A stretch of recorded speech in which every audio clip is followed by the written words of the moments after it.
estamos aí, eu sou o Pedro Bessa, que faço parte de la equipa de Barpa na exportação. Temos neste momento trabalho em vários países do mundo. Neste momento estamos falando de 17 países onde estamos presentes em todo o mundo, não só na Europa, mas também na América Latina e outros países distintos. Leonardo, és a pessoa responsável por lo mercado espanhol, portanto, e está aí pronto para poder apoiar todo o mercado espanhol. Leonardo tem capacidade para poder ajudar-vos a todos. Eso espero. Com o meu apoio no que puder ser necessário. Vamos apresentar-vos e fazer um webinar com o tema CPR, que é um tema que vosotros têm em vuestro dia a dia em Espanha e em outros. Isto é um tema muito importante no mercado europeu, em outros mercados distintos.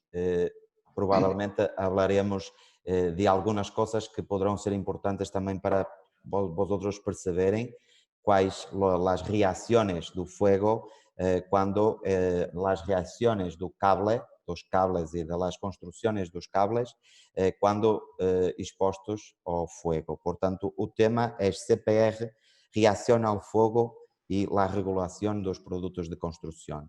Portanto, o chat existe aí para nós outros podermos comunicar, para podermos receber vuestras perguntas e poder responder-las. Iremos responder durante a apresentação, se for importante.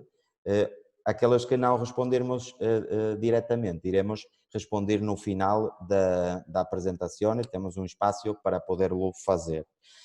Para quem não está ou não conhece tão bem Barpa, solamente dizer-vos que Barpa é uma marca de telecomunicações que está se implementando no mercado internacional. Estamos em alguns países, como he dito anteriormente.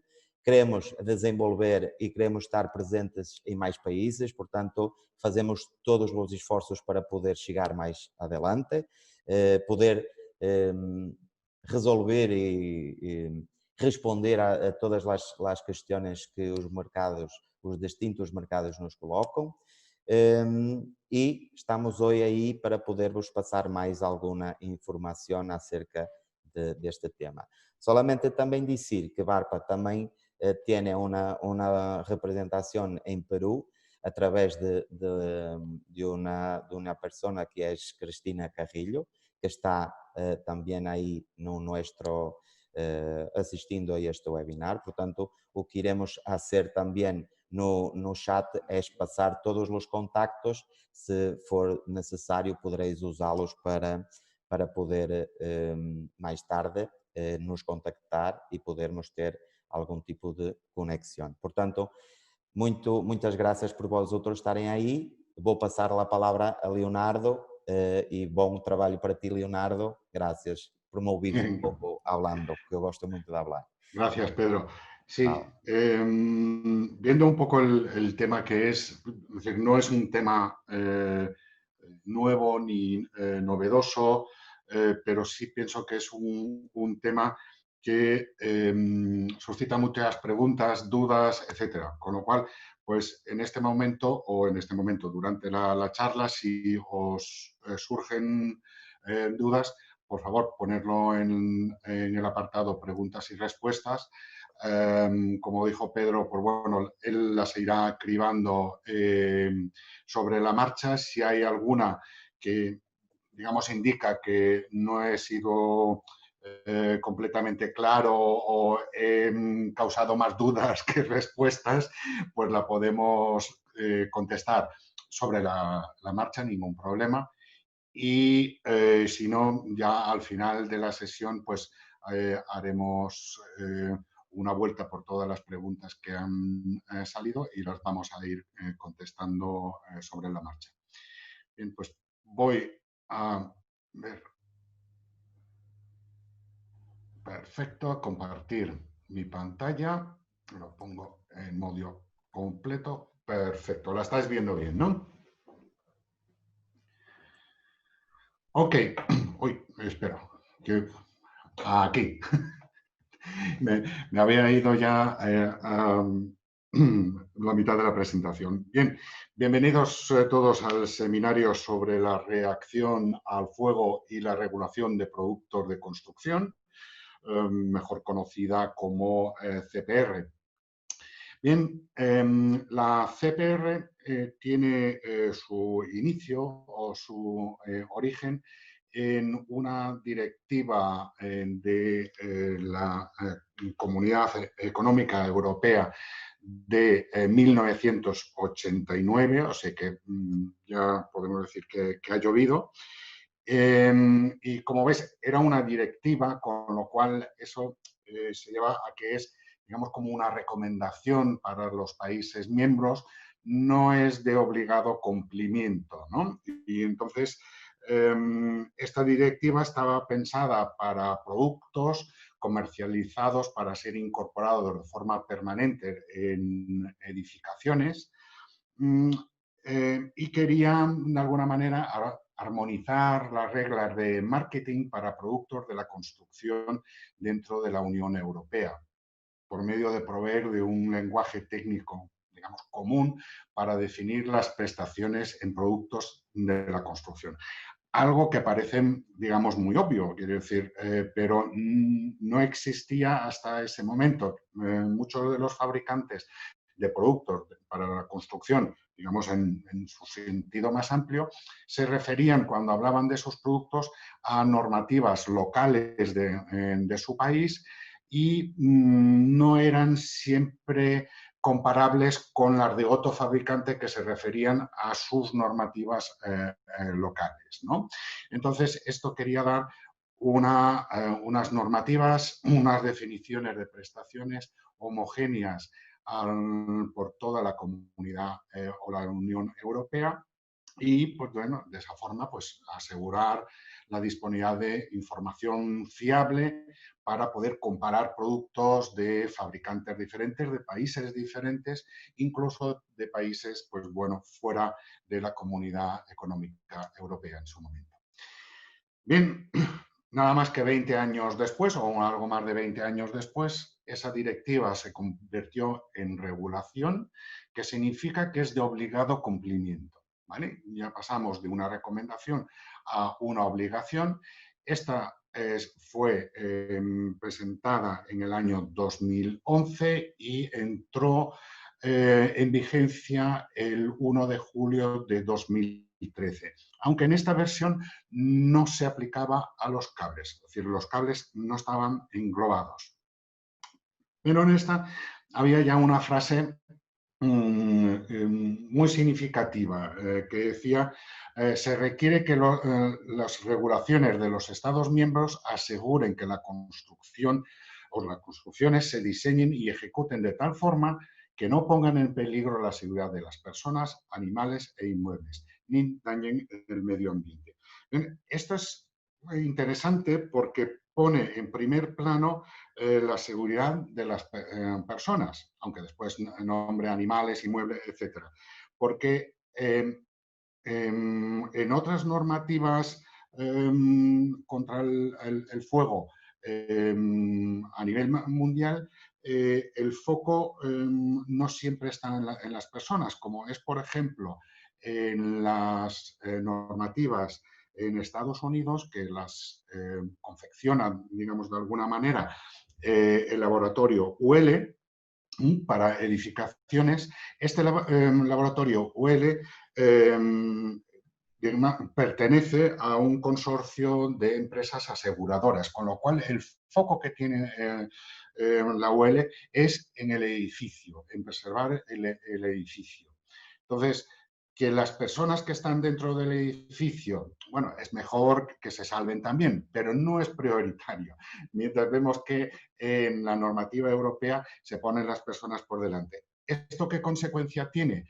Que en determinados, digamos, parámetros de un cable en la Comunidad Europea son más importantes que en otras zonas. Por ejemplo, que un cable no emita humos o no emita gases tóxicos es importante para que las personas que están en el edificio en llamas pues puedan evacuar. Si premiamos el edificio, lo que queremos es tener cables que se extingan rápidamente, que quemen mal, pero en ese proceso pueden emitir gases potencialmente nocivos, ¿no? Entonces, ese es el caso que vemos, por ejemplo, en los cables PVC y Plenum en los Estados Unidos, ¿no? Que al ser basados en PVC o directamente PVC, pues pueden emitir gases tóxicos cuando combustiona. Bien, o sea que tenemos la CPR de 2013, pero que aún todavía no hablaba de cables. Eso apareció en 2015, en julio de 2015, con la publicación del estándar europeo armonizado, el 50575 del 2014, y en este se especifican requisitos para cables utilizados en construcciones permanentes respecto a su comportamiento ante el fuego. Y lo que se hacen pues, es, entre otras cosas, definir clases de prestaciones de tal forma que se pueden, dependiendo del tipo de edificio que vamos a construir, pues colocar cables de diferentes clases de prestaciones según las características de la situación o del edificio. Bien, este estándar europeo armonizado da una base técnica para evaluar las prestaciones de los productos para la construcción y, en concreto, los productos de los cables, entre otros, porque esa versión de normativa también habla de los revestimientos de tuberías, de suelos sintéticos, etcétera, etcétera, ¿no? Pero entre ellos los cables. O sea que nos da una base para evaluar las prestaciones en diferentes en categorías o diferentes clases. A través de eso, los fabricantes podemos y debemos hacer una declaración de prestaciones, pues en inglés Declaration of Performance, DOP, que define el nivel de prestaciones. Y esa declaración de prestaciones, pues bueno, tiene un formato definido en la propia CPR. También permite o obliga, bueno, permite por una parte hacer un marcado CE y emitir una etiqueta CE que tiene que ir acompañando en todo momento el producto que el fabricante comercializa, bien en las cajas, bien en las bobinas. Bien, o sea que el estándar europeo armonizados nos da un método común para evaluar los productos de construcción y es ahora mismo el único modelo europeo para declarar prestaciones, siempre hablando a reacción al fuego, de productos. Bien, el marcado C realmente es una autodeclaración, es decir, una autodeclaración donde el fabricante pues, especifica que el producto es conforme con las prestaciones declaradas y evaluadas según el estándar europeo armonizado y que el producto ha sido evaluado en el cumplimiento de los requisitos de seguridad, sanidad y protección y, pues bueno, con la idea que ayude a la competencia justa, ya que todas las empresas, todos los fabricantes, pues jugamos con las mismas reglas. Y, de alguna manera, certifica que el producto cumple con los requisitos legales para ser vendido dentro de la Unión Europea y esto aplica tanto a productos fabricados en la propia Unión Europea y vendidos dentro de la Unión Europea, pero también a productos que se importan de otras zonas y se comercializan dentro de la Unión Europea. Bien, en la parte de la CPR que nos atañe, pues qué productos entran realmente dentro de la CPR o se clasifican dentro de la CPR. Como podéis ver, es todos los cables permanentes instalados en edificios o otras obras civiles. O sea que quedan fuera todo lo que son racks, todo lo que son canalizaciones, quedan fuera los paneles, quedan fuera rosetas, tomas, etc. Ahora solo de cables permanentes instalados en edificios. Incluye, aparte de cables eléctricos, buses, como por ejemplo, puede ser, por ejemplo, para alarmas, etcétera, incluye cables para datos y telecomunicaciones, lo que a nosotros nos atañe, tanto de cobre como en fibra. Solo los cables permanentes, que significa que engloba todos los cables troncales y horizontales. No incluye latiguillos. Y aquí surge normalmente uno de las primeras dudas, de decir, oye, ¿y los enlaces preterminados? Los enlaces preterminados podemos considerarlos como latiguillos o un grupo de latiguillos, etc. Bueno, como son, aunque su construcción parezca o se asemeje a latiguillos, realmente están pensados para permanecer permanentemente dentro de la instalación, con lo cual los tenemos que considerar también en el CPR.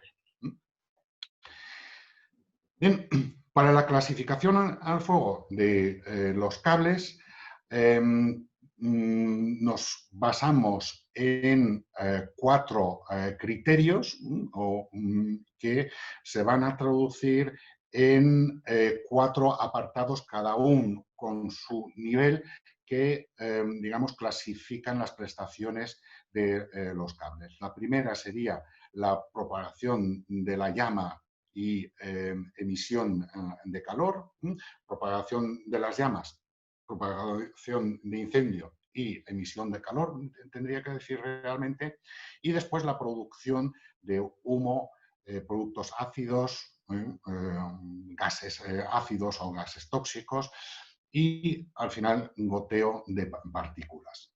Bien, estos 4 grupos se basan parcialmente en estándares existentes como el IEC 6033212, que es el estándar que evalúa la propagación de la llama de los cables, o la ENIEC o IECN 61034-2, que especifica los niveles de generación de humo, y la IECN 60754-2, que habla de la emisión de halógenos o gases tóxicos o gases ácidos.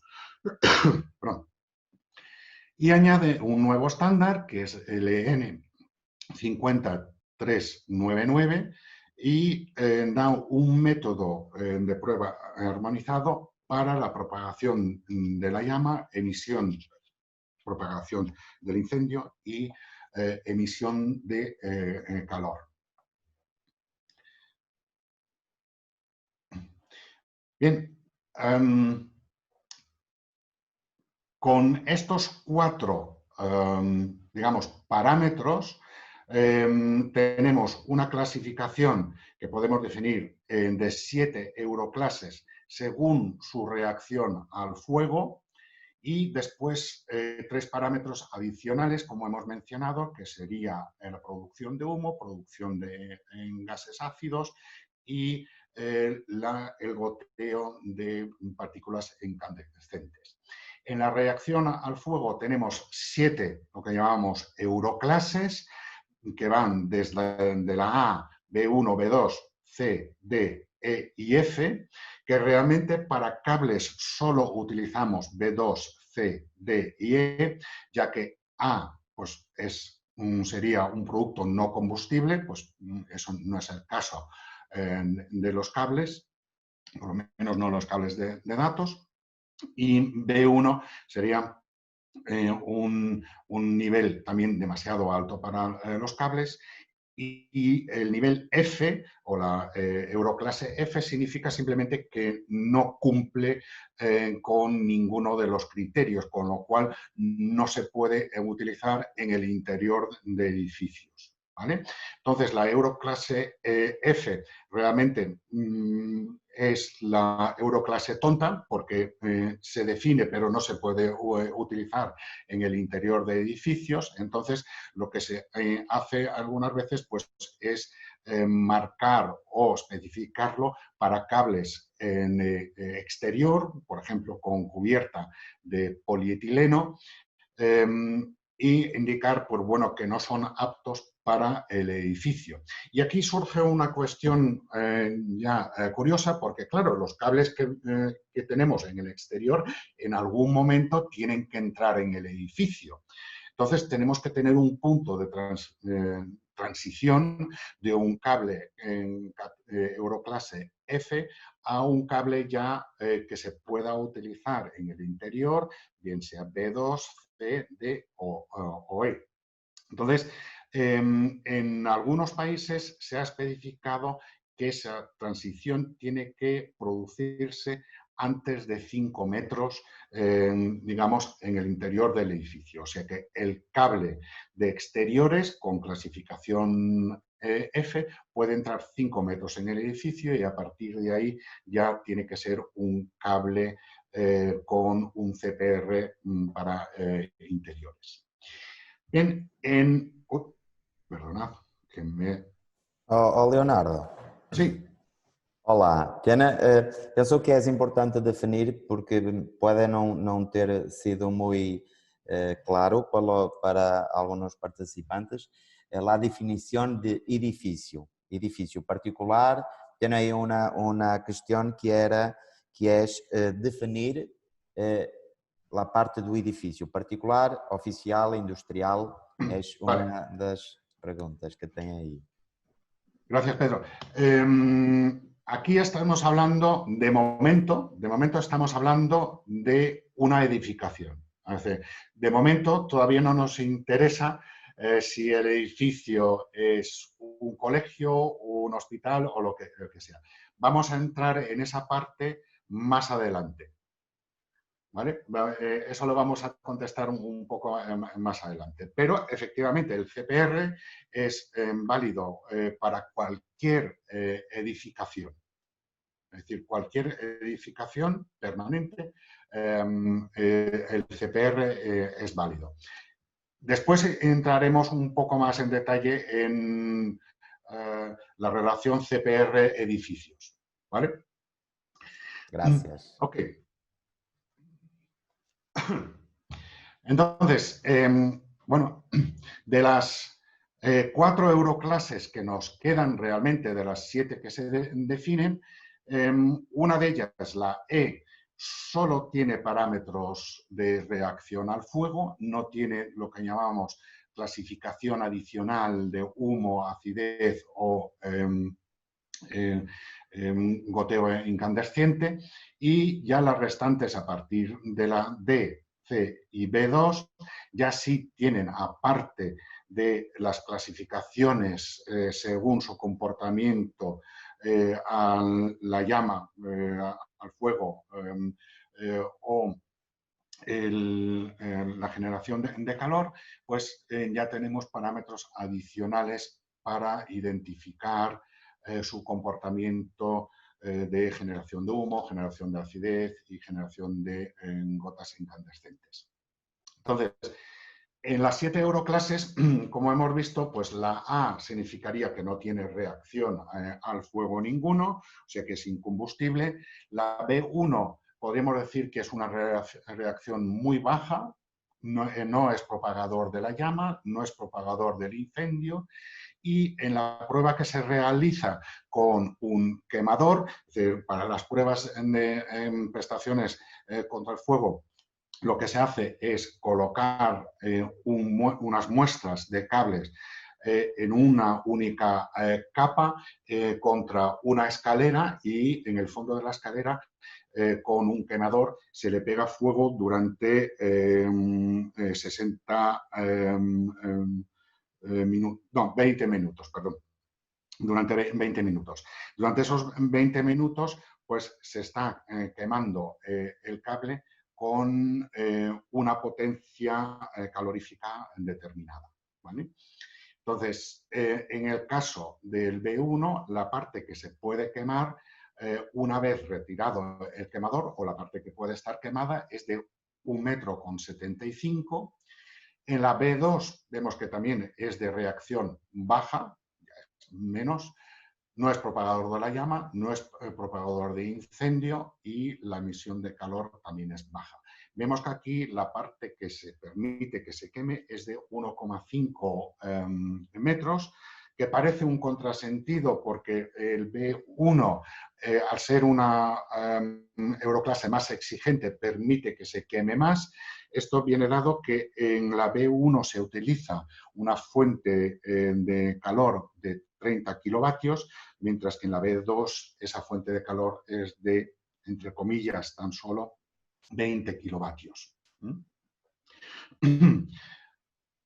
Para los productos clasificados C, la reacción al fuego es reducida, tampoco son propagadores de la llama ni propagador del incendio, y la parte quemada puede ser de hasta 2 metros y el calor emitido es reducido. La D sería una reacción mejorada, no propagador de la llama y emisor de calor mejorada. Y la E sería una reacción básica y aquí solo nos pronunciaríamos sobre no propagador de la llama. Ya no entra dentro del calor generado. Con esto podemos generar, digamos, la clasificación completa de los cables, que consta de 4 dígitos, donde la primera es la euroclase, y vemos que a la euroclase le añadimos una CA para indicar que tratamos de cables, ya que hemos dicho que se hace una clasificación también de las 7 euroclases para otro tipo de productos, entonces también se identifican esos productos. O sea que la CA viene de cable, donde realmente los únicos que vamos a utilizar sería el B2 con una contribución mínima al incendio, y el CCA, DCA, ECA son combustibles, pero contribuyen al incendio de menor a mayor contribución. O sea que el que menos contribuye sería un cable CCA. Y el FCA pues no está clasificado, queda excluido. El segundo dígito habla de la emisión de humos, lo representamos con una S de smoke. Tenemos una división de 3 niveles, el S1, S2 y S3, donde S1 indica que la producción de humo y la propagación del humo es lenta y poco humo, y la S2 indica que hay una producción media y una propagación de humo media, y la S3 que no cumple con las anteriores. Bien, lo que aquí clasifico como poco o medio, lógicamente en la normativa no viene así, sino que viene con valores reales para parámetros reales, como es el TSP, producción total de humos, o el SPR, velocidad de generación de humos, etcétera, etcétera, ¿no? Si utilizamos, que es una opción que tenemos, es utilizar como referencia la ya conocida EN 61034-2, pues podemos subdividir la S1 en S1A y S1B. La S1A sería para una transmitancia de mayor de 80%, y la S1B sería para una transmitancia entre 60 y 80. Y por debajo de eso, pues bueno, ya nos iríamos a un S2. La transmitancia es como, podríamos decir, como la transparencia del humo, ¿no? O sea, que cuánto como vemos. El tercer dígito es uno que se incorpora nuevo, no aparecía ninguna normativa existente hasta la entrada en vigor del CPR, que es la caída de gotas o partículas incandescentes, que también tiene una clasificación de 3 niveles, que empezamos por D, de droplet, de gota, en inglés, que sería la D0, D1 y D2.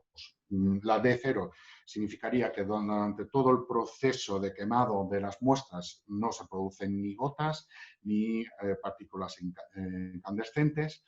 En el D1 sí se permiten gotas, pero no deben de perdurar más allá de 10 segundos. Si tenemos gotas que perduran más de 10 segundos, ya se clasificaría ese material como un D2. Y el cuarto y último dígito pues, sería para la acidez. La acidez se indica con la letra A de acidez o acidity. Y aquí el parámetro que utilizamos es la conductividad, y para A1 sería para una conductividad menor a 2,5 microsiemens por milímetro y un pH superior a 4,3.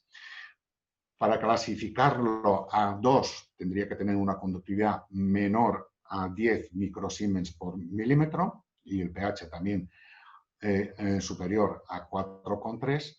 Y si tiene una conductancia superior a 10 microsiemens por milímetro o un pH superior a o inferior, perdón, a 4,3, pues sería un A3, porque no cumple ninguno de los dos anteriores. ¿Vale? Entonces, con eso, con estos niveles de Euroclase y parámetros adicionales, pues podemos definir qué niveles necesitamos para cada tipo de edificio.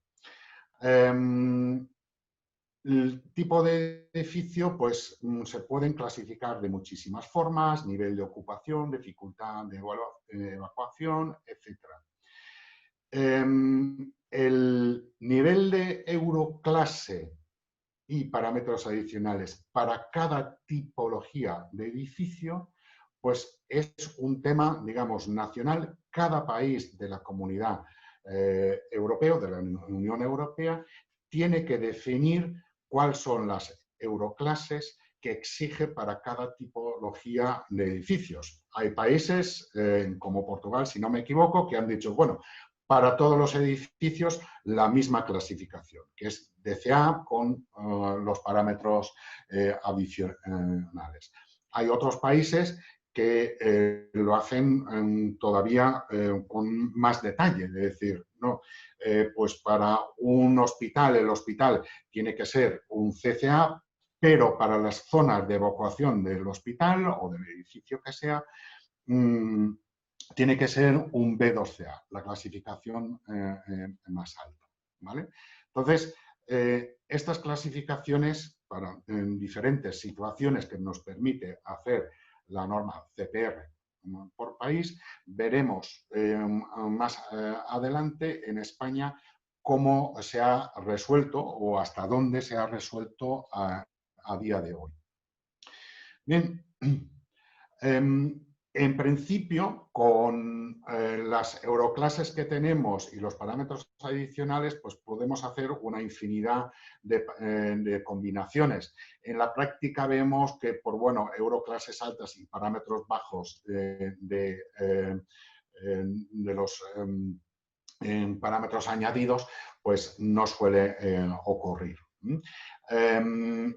Hemos visto que la euroclase B2, C y D quedan definidas según la nueva pruebas armonizadas, la EN 50399. La euroclase E se define principalmente según la también conocida ya IEC EN 60332-1 existente, que es la normativa de no propagador de la llama. Y una normativa que se utilizaba mucho para edificios más sensible, que es el estándar IEC 60332-3 en diferentes variaciones, ya dentro de la Comunidad Europea no es aplicable. Es decir, aquí esta es completamente reemplazada por la 50399. Pero en algunos países se sigue utilizando y se sigue referenciando. Bien, la 50399 es una normativa mucho más completa porque no solo mide la longitud quemada después de la prueba, que es el caso de la 60332-3, sino que mide también el calor que se genera al quemar el cable, las gotas incandescentes y la generación de humo. Si miramos un poco en profundidad las normativas, son parecidas, pero tienen sus diferencias. Quiero decir, utilizan tipo de fuentes de calor muy parecida, pero después el flujo de aire dentro de la cámara de combustión es diferente, la duración de la llama aplicada también es diferente, etc. Con lo cual, no es realmente una normativa que podamos comparar directamente o hacer una equivalencia directamente de la 332-3 a una nueva Euroclass. Vamos a ver un poco posibles equivalencias, ¿no? Pues antes teníamos una clasificación un poco, pues bueno, por retardante a la llama, retardante al fuego o por las prestaciones de la cubierta, bien, o el material de la cubierta, bien sea PVC, LSZH o LSZH Fire Retardant, LFR, etc. No es fácil hacer una comparación ya partiendo de la base que, por ejemplo, nomenclatura LSZH se refería solo a la cubierta, no se refería al cable como es en el caso actual. Ahora la evaluación se hace sobre todo el cable, sobre todos los componentes del cable. Por eso en algunas construcciones, especialmente en fibra óptica, es complicado con las construcciones que teníamos antes del CPR llegar a niveles de CPR altos por su composición. Y antes medíamos, ya digo, solo la cubierta. Entonces, un PVC, si vemos, el PVC, la característica que tiene, que es el retardante a la llama, pero después puede producir o produce productos, digamos, ácidos, especialmente por el cloro que lleva el PVC en contacto con el agua, pues son gases tóxicos. Entonces, en las euroclases actuales podríamos encasillarlo o se puede encasillar en el ECA, ya que el ECA no pide parámetros adicionales de gases tóxicos. Los cables LSZH, digamos, que teníamos hasta la entrada en vigor del CPR, esos los podríamos clasificar en la mayoría de los casos como cables retardantes a la llama y además pues libres de halógenos y con baja emisión de humo, con lo cual pues podrían encajar perfectamente en un ECA, ya que es retardante a la llama, pero no piden nada más, y los muy buenos retardantes a la llama se podrían clasificar ahora como un DCA con sus parámetros añadidos. Retardante a la llama, pues puede ser un ECA o un DCA, dependiendo pues, de los parámetros añadidos, ¿no? Y nos quedan, digamos, huérfanos un poco el retardante al fuego y el LSZH Fire Retardant, FR. Entonces, si vemos aquí, ya no solo tenemos retardante a la llama, sino retardante al fuego. Si nos acordamos con respecto a las euroclases, esto podría encajar en un cable CCA. Solo que un cable CCA, las prestaciones son muy superiores en los restantes a lo que pedía realmente la 332-3. Con lo cual, si lo tuviera que comparar, pues diría con un CCA, pero sabiendo que un CCA es muy superior en prestaciones a lo que teníamos anteriormente. Bien, ya que ya tenemos la definición de las diferentes euroclases, entonces, pues bueno, ¿cuáles son las obligaciones y responsabilidades de cada uno de los que estamos aquí, tanto fabricantes como distribuidoras, como instaladores, ingenierías, etcétera? Pues de los fabricantes, y como fabricante se entiende el que comercializa como primero el producto en la comunidad, en la Unión Europea, que puede ser el fabricante propiamente dicho, si tiene su fábrica en Europa, o el importador, el que trae el material a Europa y lo pone como primero en la comunidad o la Unión Europea. Entonces, el fabricante está obligado a emitir una declaración de prestaciones, un DOP, para cada producto o cada familia de producto en algunos casos, solo que realmente en nuestro sector, en voz de datos, pues bueno, es realmente casi por producto. Esta declaración de prestaciones tiene que identificar sin equívocos el producto y su propósito.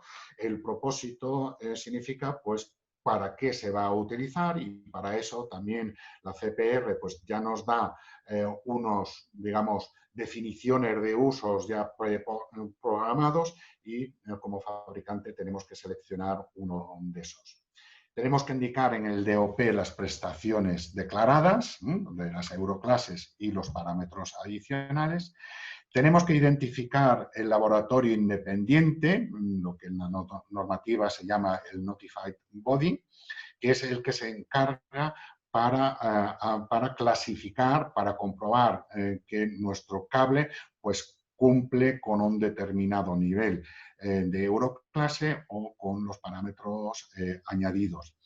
Aquí podemos decir como dato añadido que hay dos tipos de laboratorios certificados, que es cada país certifica sus propios laboratorios, aunque estos laboratorios pues, pueden trabajar para toda la comunidad europea. Y en estos laboratorios existen dos niveles. Un nivel que solo certifica productos de euroclase E y D, y un segundo nivel que certifica cables de euroclase B2 y C, o CCA. La declaración de prestaciones tiene que estar disponible públicamente, tanto o en formato papel o en formato electrónico, y el DOP debe de ser suministrado en el idioma que requiera cada Estado miembro. Solo que yo no conozco ningún Estado miembro que haya objetado a que se haga en inglés, como hacen la mayoría de los fabricantes.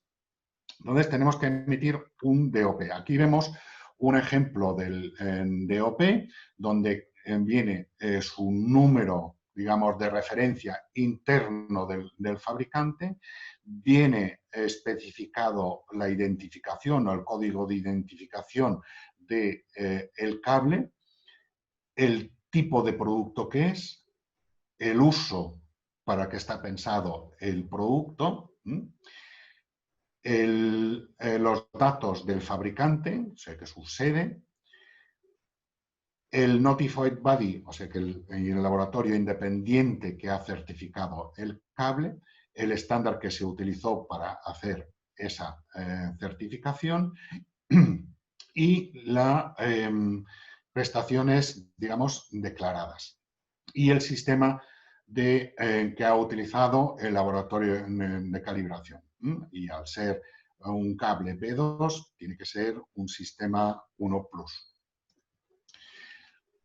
Aparte de eso, estamos obligados de identificar cada embalaje con una etiqueta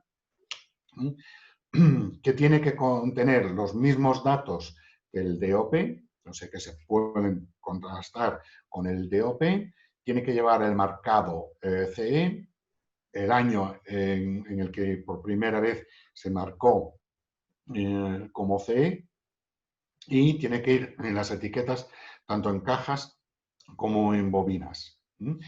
El marcado del cable, o sea que la leyenda del propio cable, es voluntario.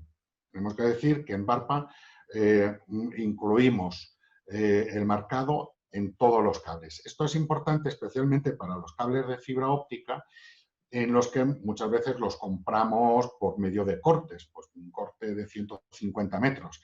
Claro, entonces ya no tenemos la etiqueta del embalaje, porque eso se queda en el almacén, con lo cual si no tuviéramos marcado el cable no tendríamos, digamos, constancia realmente de qué prestaciones tiene el cable, y en una inspección en obra, pues de esta forma es más fácil de demostrar, aunque después vayamos al DOP, etc. Y el idioma de la etiqueta, pues la puede elegir el propio fabricante. Aquí vemos un ejemplo de nuestra etiqueta de un cable categoría 6A UTP. Tiene que tener el marcado C, que consiste del símbolo CE, que vemos aquí, un número de identificación del organismo, que es el 0200, oficial, el organismo que ha certificado el producto, nombre y dirección del fabricante, que lo vemos aquí, los 2 últimos dígitos del año en que por primera vez se, digamos, fabricó la etiqueta CE, para decirlo de alguna manera, que en este caso ha sido de este año, de 2020.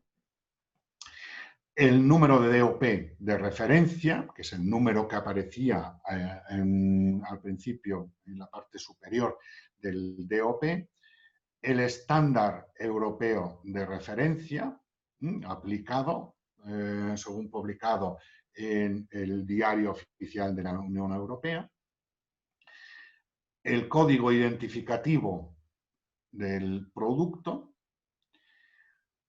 el uso propuesto para el producto, ya digo que estos son usos, digamos, propuestos, estandarizados por la propia CPR, y como último, pero no menos importante, la clasificación del producto. En este caso, B2CA, S1A, D2A1.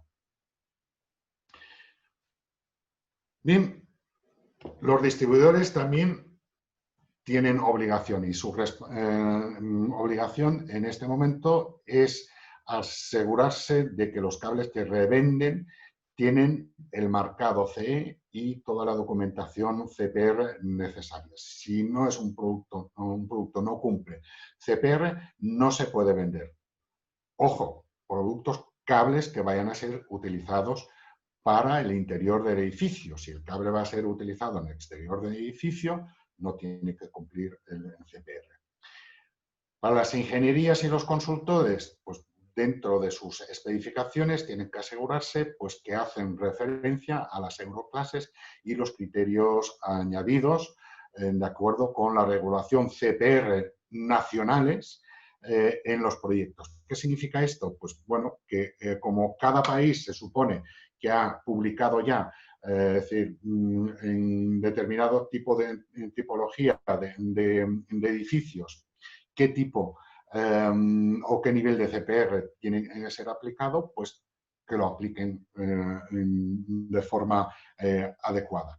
Y, pues bueno, como último, los usuarios finales y propietarios de edificios, pero antes de seguir por aquí, ahora veremos cómo está la situación en España referente a esto. Y bien, para los usuarios finales y propietarios de edificios deben asegurarse que las infraestructuras que planeen están en línea con las regulaciones CPR nacionales. Y eso no es solo para el cable, sino para el resto de los materiales. Y bueno, es tarea de informar al mercado es de los fabricantes y las autoridades. Y en este sentido, pues bueno, en Barpa estamos poniendo nuestro granito de arena. Más responsabilidades, obligaciones, en este caso de cada Estado miembro de la Unión Europea, está obligado a adaptar la clasificación CPR en su regulación nacional, notificar a la Unión Europea qué organismos están autorizados a emitir clasificaciones de pruebas, qué Notified Body tenemos, y garantizar la vigilancia efectiva del mercado. Bien, la segunda parte, notificar a la Unión Europea los organismos que están autorizados, eso seguro que se ha hecho, hay varios organismos en España que pueden hacer las pruebas CPR en cables en España. Adoptar la clasificación CPR en su regulación nacional, vamos a ver cómo se ha hecho. Porque en España tenemos dos normativas que definen niveles mínimos de CPR para cables, que es el reglamento de baja tensión y el ICT, Infraestructura Común de Telecomunicaciones. En el reglamento de baja tensión, pues según el tipo de instalación o dónde va a ir la instalación, pues se define una clase CPR mínima. Vemos que para las líneas generales de alimentación, y derivaciones individuales, centralización de contadores, locales de pública concurrencia y locales de riesgo de incendio o explosión, ahí la euroclase exigida, la mínima, es un CCA S1B de 1 a 1. Significa que es la euroclase mínima. Si el propietario quiere poner una euroclase, quiere poner y pagar una euroclase superior, pues está en su derecho. Inferior, no.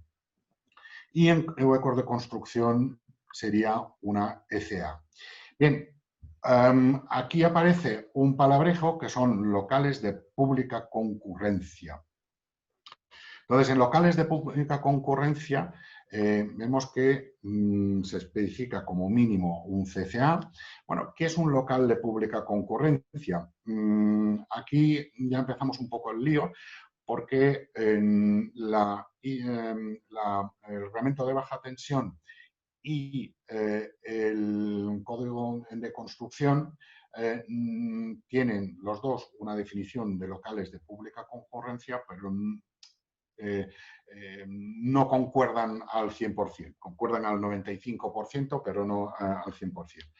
Pero algunas veces, pues bueno, es de sentido común, quiero decir, una escuela, hospital, universidad, centro comercial, o hoteles o oficinas de atención al público, pues bien, entendemos que son locales de pública concurrencia, entonces el reglamento de baja tensión indica que se tiene que aplicar un CCA. Hay algunas, digamos, zonas que son un poco más grises, que es decir, que si una oficina está pensada sin atención al público, puedo pensar, por ejemplo, en un call center, donde tenemos ahí 100 personas los que nos llaman a las 9 de la noche o a la hora de la siesta un sábado o domingo. Pues esos pueden estar en una oficina y esa no tiene atención al público, con lo cual no estaríamos en el mínimo CCA. O sea que ahí un ECA podría valer. Si esa misma oficina está en un edificio de más de 10 plantas, pues entonces ya sí tendría que clasificarse o la clase mínima CPR sería un CCA, no tanto porque sea un local de pública concurrencia, sino porque es un local, digamos, de difícil evacuación. Entonces, pues entraría en este caso. Bien, pero el CPR, en el CPR ya lo tenemos claro, desde el 2017 en que se publicó digamos, un adendum, una enmienda al CPR, al reglamento de baja tensión existente, pues ya está en vigor, ahí está claro. Pero estamos hablando de cables eléctricos, no estamos hablando de cables de datos. Bueno, cables de datos, ahí tenemos algo más en la ICT, donde tenemos cables coaxiales, para radiodifusión, tenemos cables de pares, o sea que telefonía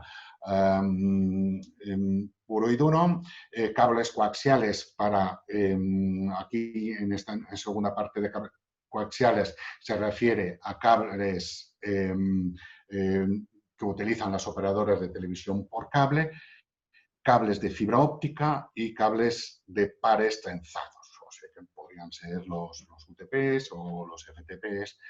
Aquí para la ICT nos dice que el nivel mínimo es un DCA S2 D2 A2. ¿Vale? Ese sería el nivel mínimo. Esta modificación de la ICT tardó un poco más, se publicó el 4 de octubre de 2019 y entra en pleno vigor, para decirlo de alguna manera, hubo un año de transición y el 4 de octubre ahora de 2020 ya tiene que ser aplicada a rajatabla. Bien, en la ICT estamos hablando de la parte común de las telecomunicaciones, o sea que hasta la entrada de un edificio o la entrada de una oficina en un edificio multioficina o lo que sea. Pero no habla de lo que pasa en el interior de la oficina o si es un edificio de un único propietario en el interior del edificio, salvo en el caso de una edificación urbana, o sea que en hogares, en casas, ahí sí entra, pues, para decirlo de alguna manera, hasta dentro del dormitorio. Para el resto de los edificios se quedan en la entrada. Bueno, entonces, ¿qué pasa con el cableado estructurado? Nuestro cableado que instalamos y vendemos. Pues ahí la normativa de referencia es, bien, pues no hay.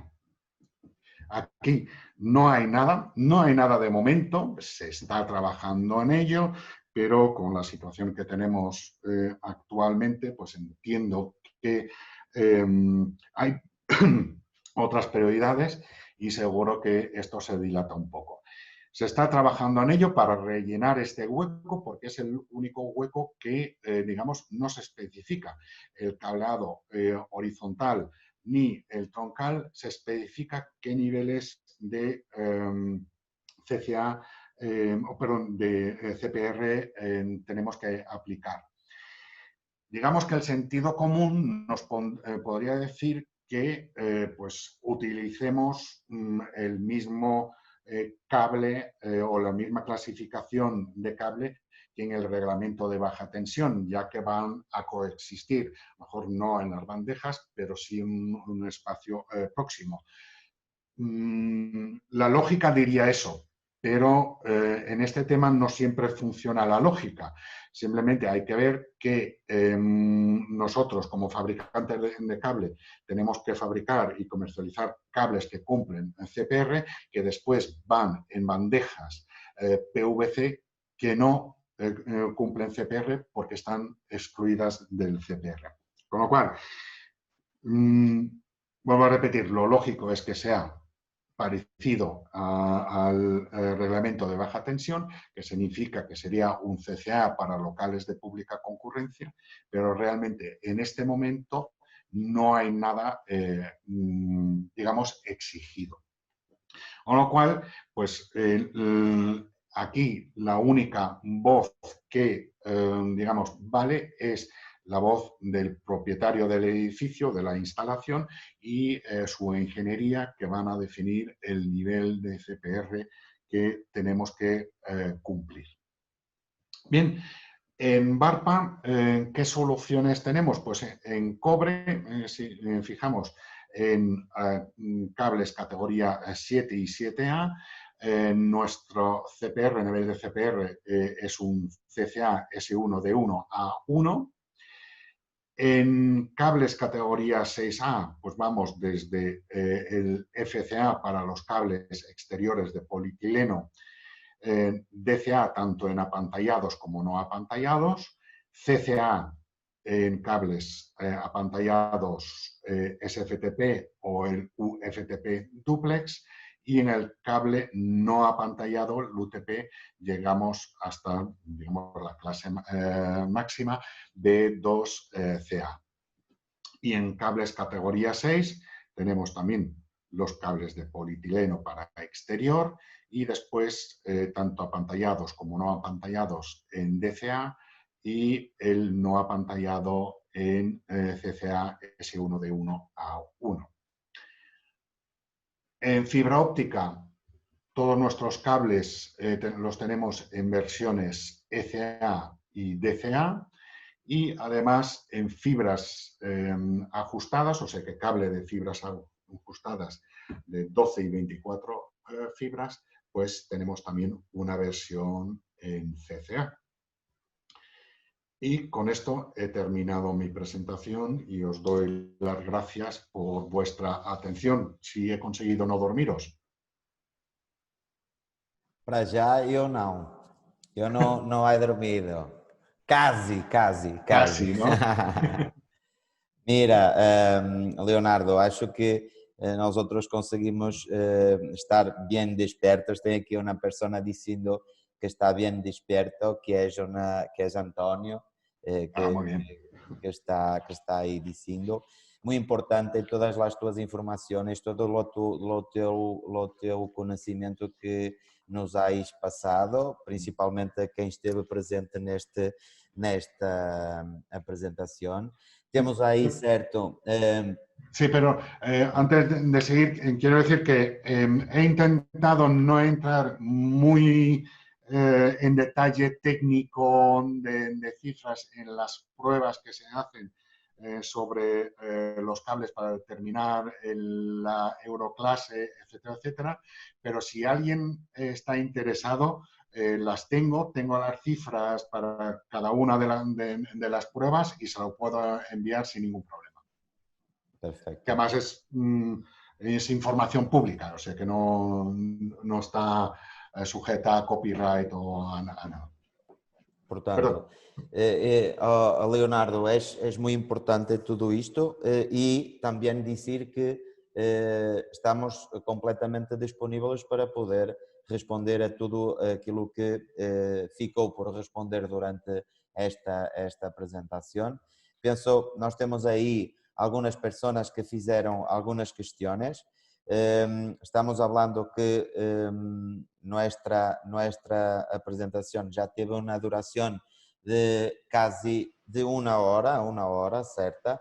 Se estivéssemos, eu pensei que se estivéssemos fazendo estas respostas poderia levar mais tempo e poderia trazer-nos alguma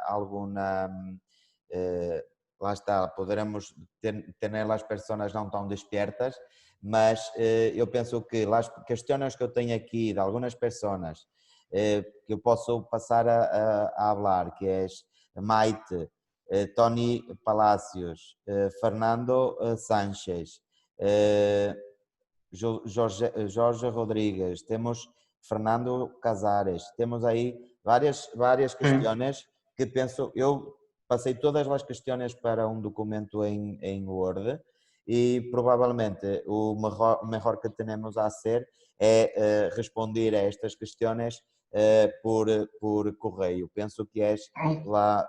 Por lo que estoy viendo, algunas que responder aquí en preguntas y respuestas las puedo responder rápidamente. Vale, fantástico. Pregunta Maite si los 5 metros son antes de entrar en el edificio o dentro del edificio. Son dentro del edificio. Pero repito, eso es norma en Holanda. En España no está especificado, para decirlo de alguna manera. Tony, la ICT marca normas de construcción de pisos, la norma que tiene la ICT no se aplica en industria. Correcto, digamos, el interior de industria no se aplica ICT, es decir, si es un edificio de un único propietario, es decir, o sea que las telecomunicaciones llegan a la entrada del edificio y entran, digamos, hasta el cuarto de comunicaciones, pero el resto ya depende del propietario, con lo cual ahí la ICT no, digamos que no entraría. La ICT si entra en un edificio con múltiples oficinas, con 20, 30 oficinas, ahí sí, porque definiría los enlaces hasta las oficinas, hasta las diferentes oficinas. Pero ya digo, Tony tiene razón, es decir, dentro de la oficina la ICT no dice nada, dentro de una industria no dice nada. Perfecto. Fernando dice, con respecto a la modificación del reglamento de ICT de la Euroclase de los cables que se publicó en octubre de 2019, se tiene que cumplir obligatoria a partir del octubre de 2020 o solo afectan los proyectos visados después de octubre de 2019 y no a los anteriores a esa fecha. Buena pregunta. Yeah. Todos, todos. Cable que se venda y cable que se instala.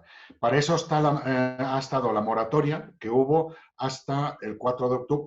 Bueno, realmente todavía hay, pero estamos hablando, no sé, de 2 o 3 semanas, lo que queda. Hasta el 4 de octubre todavía se puede instalar algo que no sea DCA. A partir del 4 de octubre, todo, aunque en el proyecto no venga, lo que hay que instalar es DCA. Así Perfecto. de sencillo. Mira, temos aí una de Fernando Casares, dentro de un Dentro de un edificio. edificio, Mira, un cable de fibra óptica tipo E dentro de un monotubo de polietileno tipo B. Vale.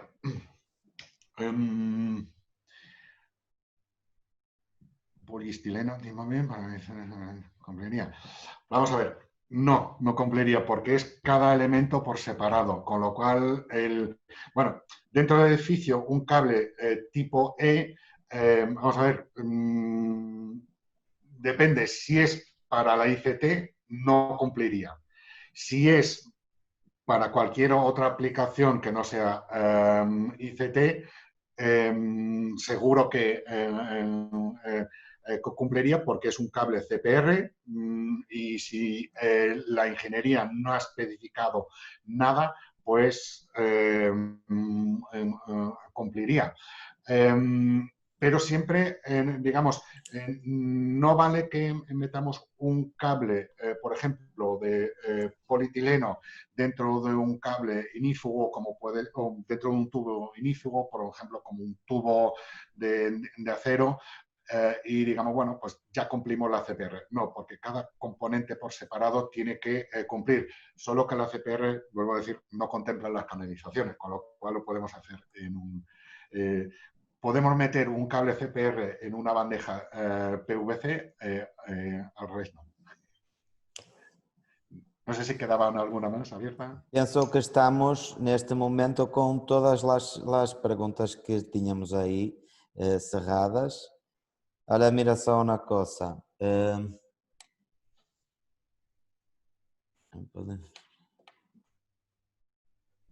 Tem aí uma que vamos mirar se tu consegues. Deixa-me mirar se tenho aí essa. Não.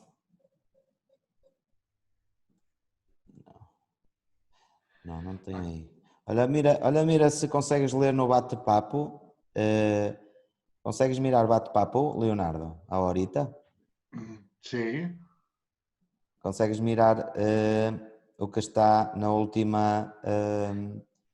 vale, en el chat. Sí. Ok. Que es, hola, ¿cómo se puede identificar las prestaciones de las cubiertas cable desde A hasta F en relación a su homologación de criterios de seguridad americanos, que es la normativa predeterminada en América Latina? Es una pregunta más, Claro, más ese es específica. lo que comentábamos antes, porque algunos fabricantes americanos sí se refieren en sus normativas a la 332-3, o sea que la normativa, digamos, de no propagación del incendio, pero no hacen referencia a la CPR. Digamos que es es complicado, es complicado. Es decir, un cable, ya digo, que cumple con en Europa con CCA, supera con creces la 332-3, 24 o 22, seguro. Pero nadie, incluso los fabricantes americanos, te van a dar realmente una equivalencia pura y dura, porque no existe, es que son normas diferentes. Entonces, es complicado. Lo único que nosotros podemos hacer es, en esos casos, enviaros los criterios de aceptación desde la A hasta la E, porque la F realmente no tiene criterios, por lo cual no se puede certificar, pero de la A a la E sí. Entonces, para ver en cuáles son esos criterios y si más o menos encajan con lo que se pide a nivel normativas americanas. Ya digo, las normativas americanas están muy basadas en la no propagación del fuego, no propagación de la llama. Los criterios adicionales que hemos visto de acidez, humo, etcétera, prácticamente los desprecian, para decirlo de alguna manera. Entonces, mirando que como mínimo sobrepasamos lo que nos pide, yo que sé, a través de la UL o lo que sea, pues ahí podemos hacer algo. Pero ya digo, eso lo tendríamos que ver caso por caso. Ok, No gracias. sé si he Pienso que contestado sí, sí.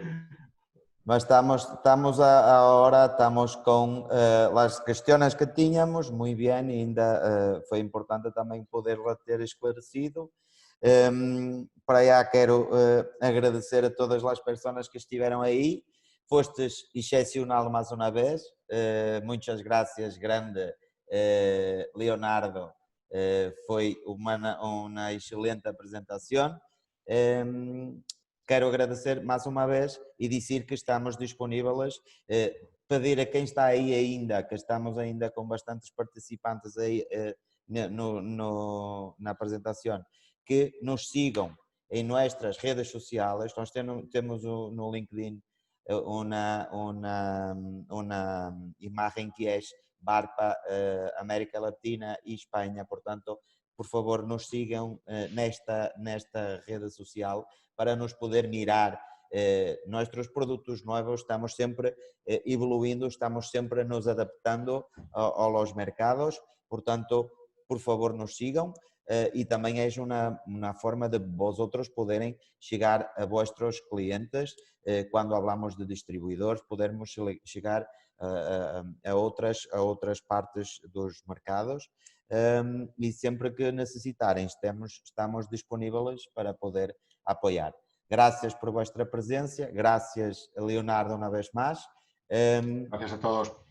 Fue un placer, vale. Vamos a terminarlo.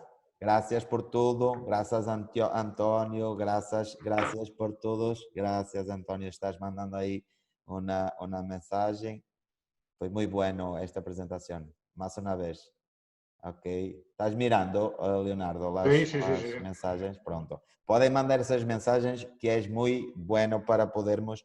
Leonardo ganha também ainda mais motivação porque realmente ele tem muita... É bom palestrante, é bom instrutor, portanto, foi prazer. Nos conectamos numa próxima porque vamos ter mais em futuro, certo, Leonardo? Así mejor.